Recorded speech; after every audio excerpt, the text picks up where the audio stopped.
მასწავლებელთა სასერტიფიკაციო გამოცდა ფიზიკაში 2024 წელი ამოცანა ნომერი 33. M და 3M მასის ბურთულები მიამაღლეს ჰორიზონტალურ უწონად ღეროს ბრუნვის ღერძიდან ტორ L მანძილზე და გაუშვეს ხელიო. Დავაკითხებიან, ჩვენი მიზანია განსაზღვროთ ბურთულების მაქსიმალური სიჩქარე მოძრაობის პროცესში. თავისუფალი ვარდნის საჩქარება არის ჟეო და ხახუნით შეგიძლიათ უგულებელყოთო ეგეც გვითხრეს. კარგით, ეხლა მოდით ეხლა ეს ჩვენი სურათი ცოტა ეგეთ გამოვწიოთ, ესე. ხო, ეხლა ამ M და 3M მასისგან შედგენილ სისტემას ხელი გაუშვეს, ხო? და თავისუფალი ვარდნის საჩქარებით დაიწყო ვარდნა. გამომდინარე იქიდან, რომ ეს 3M მასის სხეული M მასის სხეულზე 3-ჯერ მეტი არის, ეს ჩვენი ღერო თავის მასებთან ერთად იმოძრავებს და თან იბრუნებს, ხო? საათის სისხლის მიმართულებით გამომდინარე იქიდან, რომ 3M მასის სხეულის ინერტულობის ზომა მეტი არის, შესაბამისად მასზე მეტი ძალა იმოქმედებს და გვექნება თან ქვემოთ მიმართული მოძრაობა და თან ბრუნვითი მოძრაობა. ესე იგი, რაღაც მომენტში აი მივიღებთ შემდეგი სახის სურათს, რომ დავხატოთ, ესე იგი, აქ გვაქვს M მასის სხეული, აქ გვაქვს 3M მასის სხეული, ეს ისევ მოძრაობს G აჩქარებით, ხო? ამათ შორის მანძილი არ შეიცვლებოდა, ბუნებრივია. რადგანაც ღერო ხისტი არის, ხო? შესაბამისად, ეხლა მოდი ასე მოვიქცეთ. ნულოვან დონეთ თავიდან ავიღოთ აი ეს. შესაბამისად, საწყის მომენტში H1 სიმაღლე არის 0 ამ სხეულისაც და აი მეორე სხეულისაც H2 ტოლი არის 0. ეს რას ნიშნავს? ეს ნიშნავს, რომ საწყის მომენტში სანამ ხელს გაუშვებდნენ, ამ ორი M და 3M მასის სხეულების პოტენციური ენერგიები, ან U1 თავიდან ტოლი იქნება, პირველის პოტენციური ენერგია იქნება mg H1, ანუ გამრავლებული 0-ზე, დამატებული 3mg გამრავლებული H2-ზე, ეგეც 0 არის. ანუ თავიდან სისტემას პოტენციური ენერგია არ გააჩნია.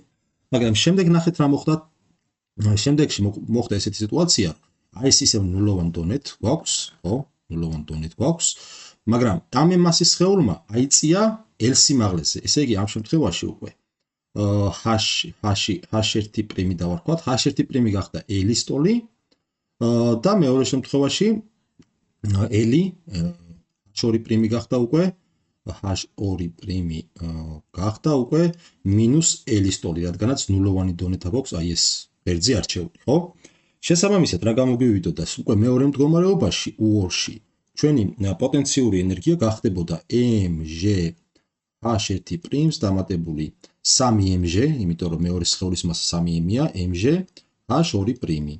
ეს ტოლი იქნება mg L გამოკლებული 3mg L. ეს ტოლი არის მინუს 2mg L-ის, ხო? ეხლა ეს რა გამოვიდა? თავიდან 0 იყო, ესე იგი, ეს მინუს mg L ნიშნავს ეხლა შემდეგს, რომ გამოგდის ჩვენ, რომ მთლიანმა სისტემებმა დაკარგა 2 mg ენერგია, mg პოტენციური ენერგია. ეს ენერგია სადღაც უნდა წასულიყო, ხო? და მართლაც მასია, ეს ენერგია მთლიანად გადავიდა კინეტიკურ ენერგიაში. მეორე მხრივ, ამათი ბრუნვითი სიჩქარეები, რადგანაც ღერო ხისტი არის, ხო?